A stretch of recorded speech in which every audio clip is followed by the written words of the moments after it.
आयोग के अध्यक्ष श्री सीपी सिन्हा जी,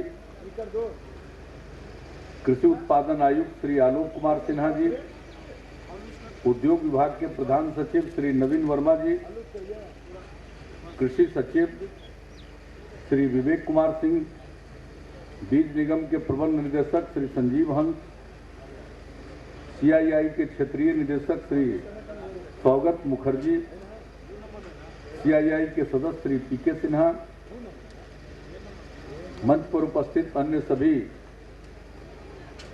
सम्मानित अतिथिगण, अधिकारीगण, यहाँ इस कार्यक्रम में उपस्थित किसान बहनों भाइयों, कृषि यंत्र निर्मातागण, वितरकगण, कृषि वैज्ञानिकगण,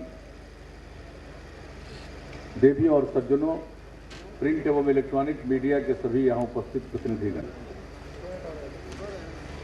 कृषि यांत्रिकरण प्रोत्साहन कार्यक्रम के अंतर्गत इस कार्यक्रम का आयोजन किया गया है। पिछले 2-3 दिनों से इस कृषि मेला का कार्यक्रम, यांत्रिकरण मेला का कार्यक्रम चल रहा है। आज तीसरा दिन है और जैसा कि मंच से बताया गया कि अन्य वर्षों की तुलना में इस बार और बेहतर लाभ मिला है लोगों को। ज़्यादा लोग यहाँ आ पाए हैं और ज़्यादा लोगों ने इस यांत्रिकरण मेला का लाभ उठाया। यांत्रिकरण को बढ़ावा देने के उद्देश्य से ही इस कार्यक्रम को आयोजित किया जाता है। अनेक प्रकार के कृषि यंत्रों में अनुदान दिया जाता है।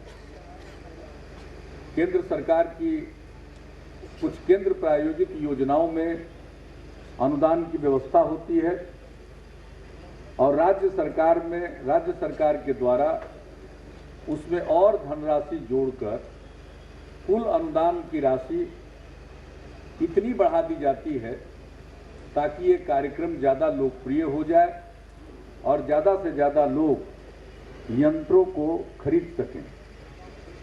इसके अलावा कुछ राज्य सरकार की योजना के अंतर्गत भी कृषि यंत्र दिए जाते हैं। इस पर भारी अनुदान की व्यवस्था की गई है। किसानों को ज़्यादातर स्कीमों में कम पैसा लगाना पड़ता है और सरकार की तरफ से सहायता राशि अधिक दी जाती है। इन सब चीज़ों का यही उद्देश्य है कि लोग इसको खरीदें, इसका उपयोग करें। और कई तो ऐसे मशीन होते हैं कि किसान सिर्फ अपने लिए उपयोग नहीं करता है, अपना काम पूरा करने के बाद अपने सहयोगी किसानों का भी काम करता है और ऐसा करते हुए उसे कुछ अतिरिक्त आमदनी भी हो जाती है। लेकिन कुल मिलाकर लोगों को सुविधा मिल जाती है। तो धीरे धीरे अब एक दौर था जब लोग खेती में पशुओं पर निर्भर थे, अब धीरे धीरे उसकी संख्या घटती जा रही है, यंत्रों पर निर्भरता बढ़ती जा रही है। एक तो वह बात है और दूसरी बात है कुछ ऐसे तरह के यंत्र निकाले गए हैं जो जल्दी अपना काम तो कर ही देते हैं और कई कामों में अब गांव में काम करने वाले लोग नहीं मिल पाते, तो उसके चलते कटनी आदि का काम नहीं होता, तो उसमें सहूलियत हो रही है, कम समय में ज़्यादा काम हो रहा है। और तीसरी बात होती है कि इससे कुछ यंत्रों के प्रयोग करने से उत्पादकता बढ़ती है, यानी नई तकनीक जो कृषि के क्षेत्र में अपनाई जा रही है उसको क्रियान्वित करने के लिए, उसको लागू करने के लिए कुछ मशीनों का इजाद किया गया।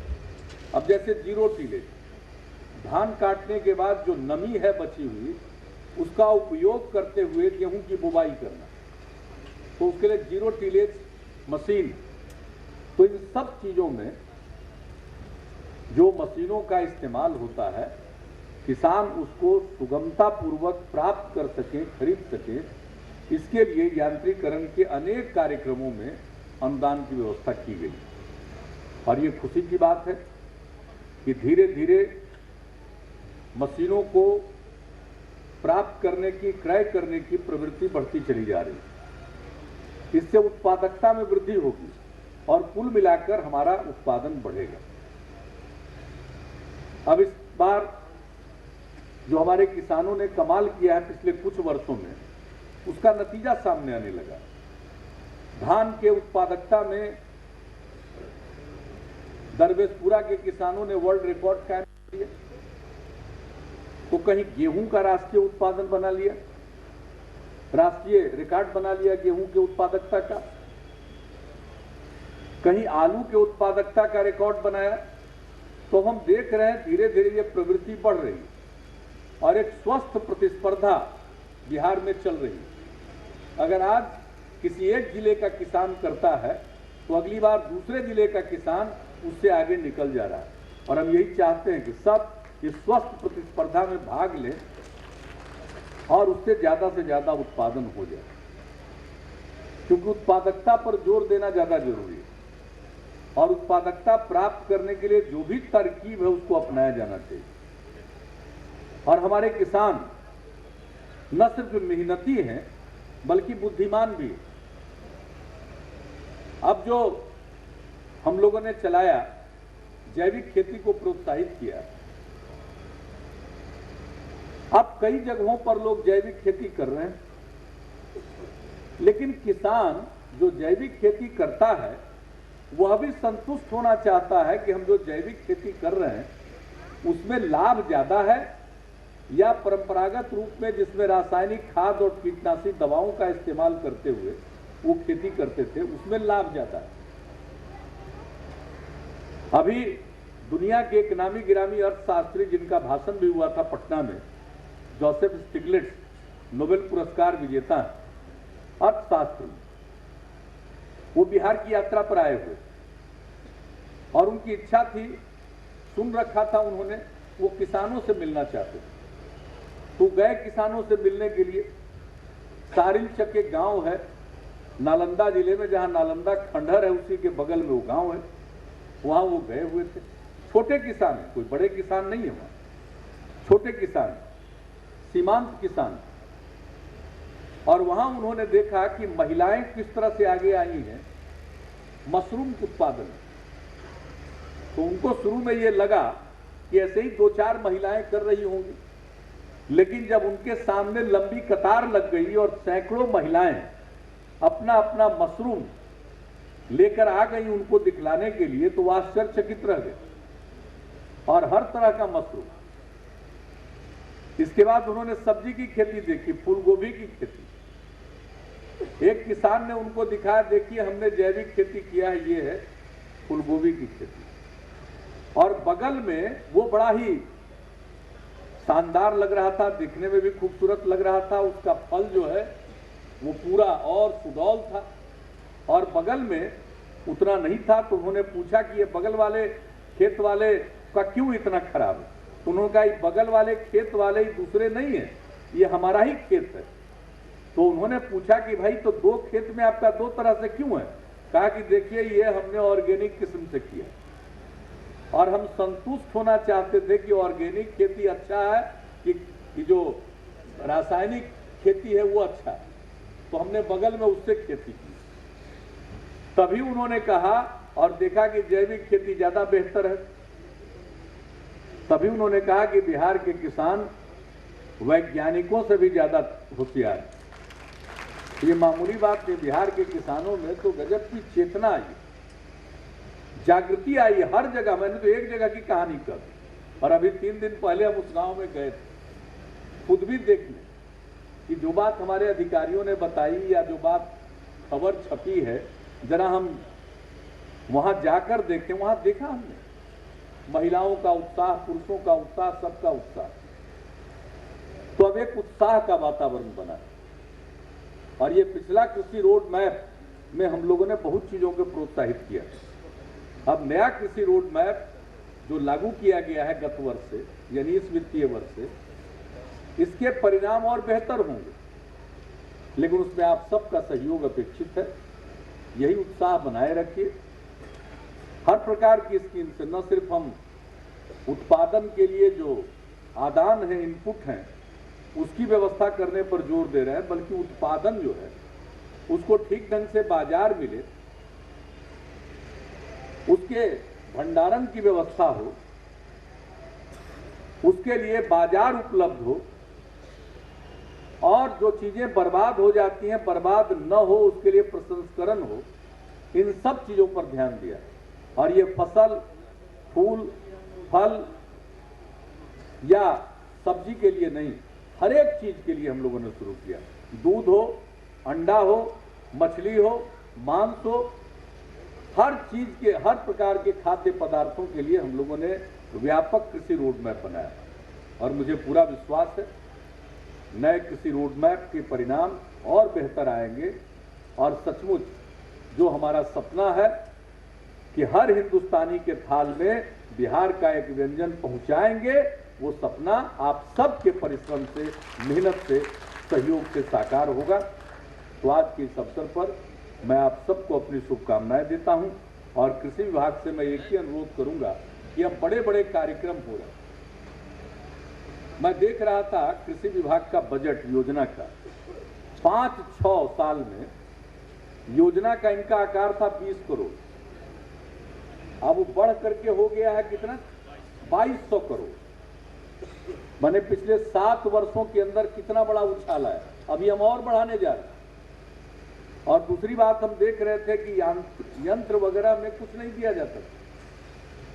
अब हम लोगों ने 3 साल पहले शुरू किया, 4 साल पहले 15-20 करोड़ से बढ़ते बढ़ते बढ़ते इस साल जो फिगर अगर हमें याद है ठीक से, 241 करोड़ का। तो अब बताइए 250 करोड़ रुपए की सहायता एक साल में कृषि यंत्रों पर किसानों को दी जा रही है। सब योजना तो बढ़ती जा रही है, बड़ी योजना हो गई। तो मैं कहूंगा कृषि मंत्री जी से और कृषि उत्पादन आयुक्त यहाँ बैठे हुए और कृषि सचिव, ये जो बड़ी बड़ी योजना हम चलाते हैं तो साथ साथ इसका मूल्यांकन भी होना चाहिए, जिसे हम कंकरेंट इवैल्यूएशन कहते हैं, ये भी होना चाहिए। एक निष्पक्ष एजेंसी से इसका साथ साथ मूल्यांकन कराइए और देखिए कि सचमुच इसका लाभ मिला, कहीं कोई गड़बड़ी तो नहीं है, और जो हम इतना धनराशि खर्च कर रहे हैं उसका फायदा हो रहा है लोगों को। कहीं कोई अगर त्रुटि है, कोई अगर मिसिंग लिंक है तो हम उसको दुरुस्त करेंगे। इस दृष्टिकोण से और इस प्रकार का मूल्यांकन कराने से सबसे बड़ी बात होती है कि दोनों चीज सामने आता है, उसकी कमजोरी भी सामने आती है और उसका बेहतर परिणाम हुआ, उसका जो लाभ मिला वह भी सामने आता है। और दोनों चीजें बहुत जरूरी है किसी भी योजना के सफल क्रियान्वयन के लिए, उसकी कमजोरी भी सामने आनी चाहिए। और लोग तो एक से एक होशियार लोग होते हैं, कहां कौन सा हिसाब दाएं बाएं निकाल के क्या चूना लगा रहे हैं हम लोगों को तो पता है नहीं।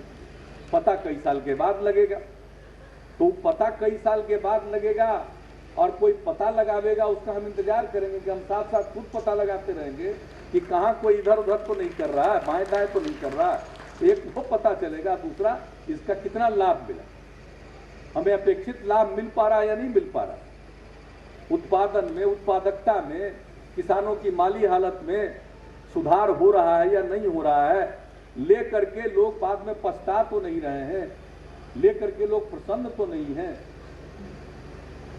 अप्रसन्न तो नहीं है, प्रसन्नता है या नहीं, उनके जीवन में बेहतरी आ रही है या नहीं, इन सब चीजों का आकलन सही ढंग से हो पाता है। इसलिए हम लोगों ने सोच समझ करके किसानों, वैज्ञानिकों और अधिकारियों के परामर्श से, जनप्रतिनिधियों से विमर्श करके कृषि रोड मैप तैयार किया है और उसी रोड मैप के अंतर्गत विभिन्न कार्यक्रमों को हमने बनाया है और उसको लागू कर रहे हैं।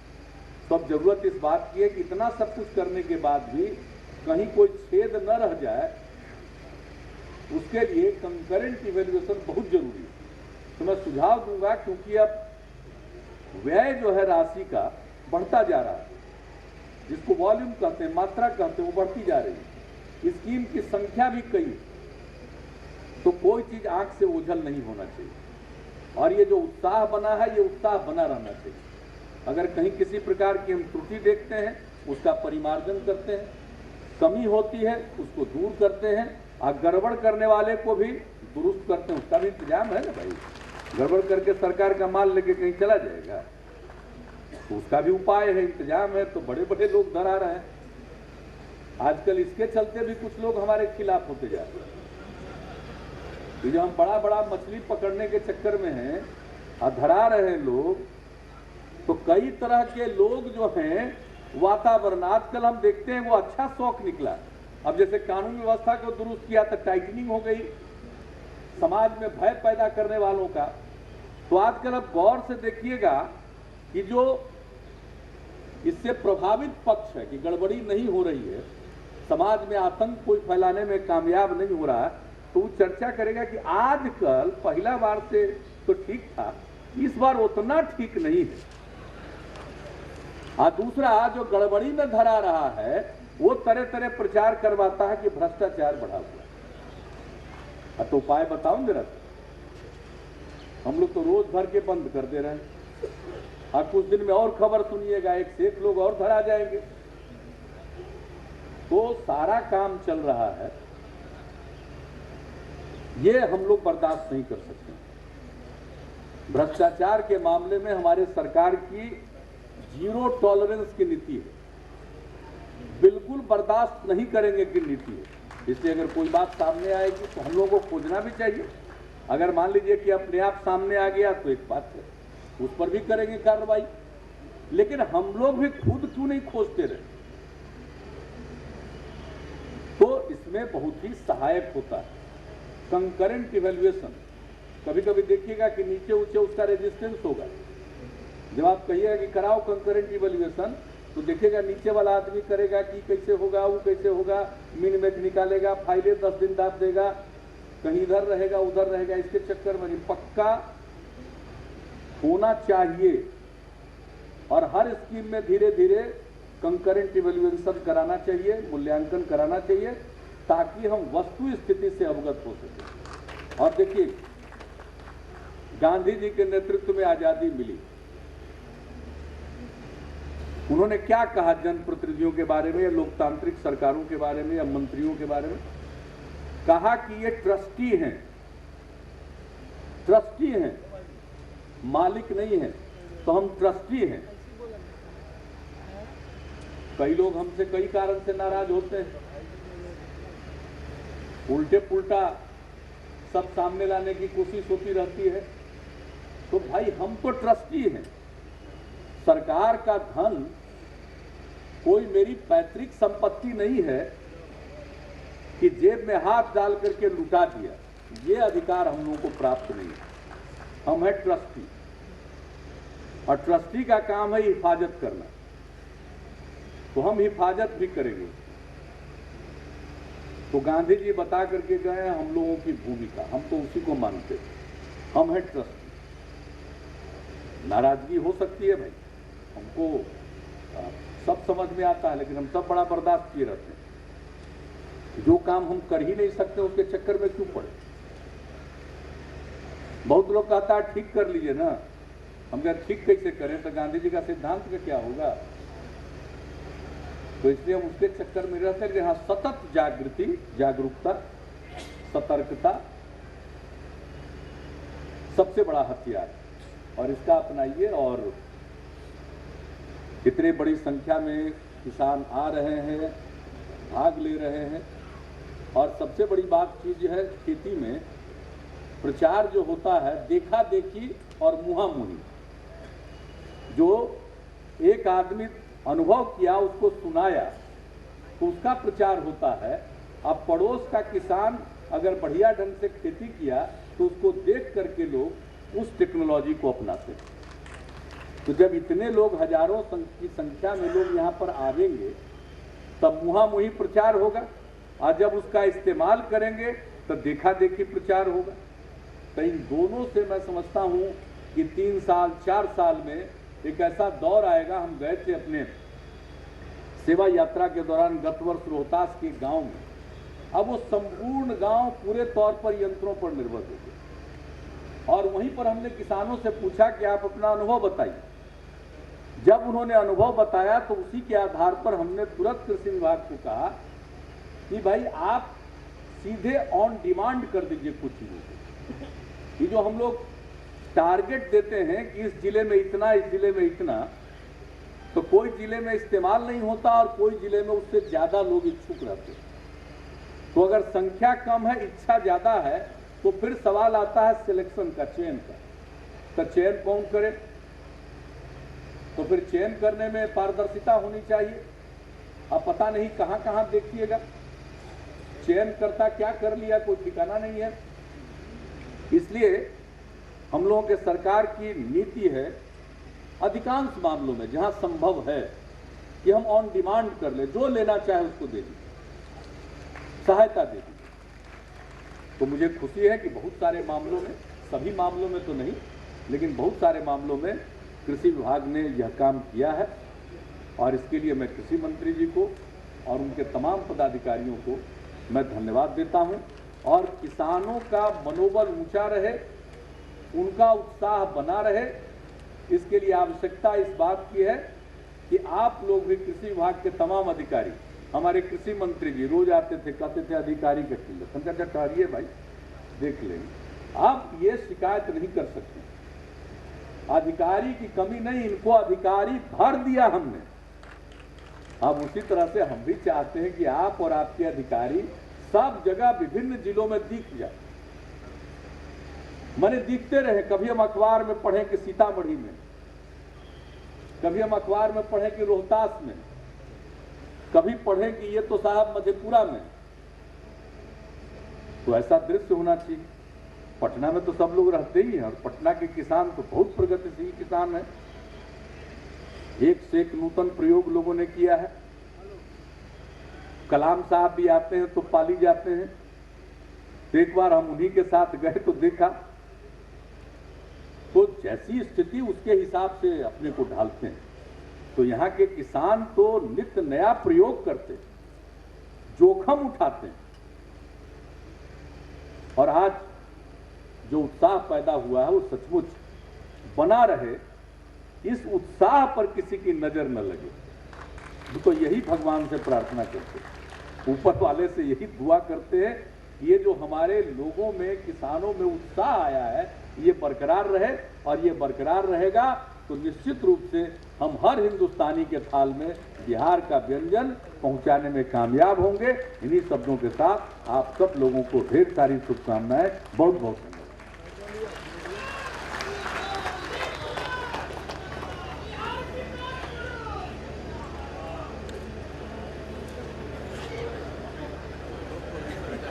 माननीय मुख्यमंत्री जी का मैं धन्यवाद करता हूं कि विभाग को उन्होंने सजग और सचेत रहने की सलाह दी है और आए हुए सभी किसानों का मनोबल बढ़ाया है। अब मैं अनुरोध करूंगा कृषि विभाग के सचिव श्री विवेक कुमार सिंह जी से कि माननीय मुख्यमंत्री जी को एग्रो बिहार मेले का स्मृति चिन्ह भेंट करने की कृपा करेंगे।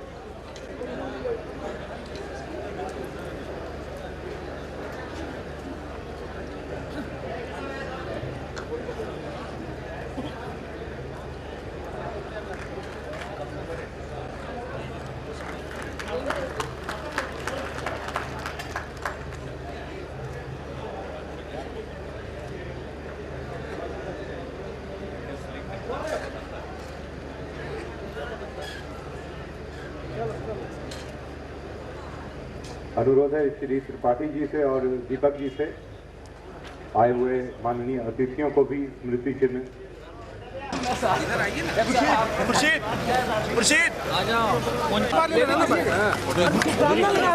सर इंडियन हमारा नेशनल चैनल री लॉन्च हो रहा है।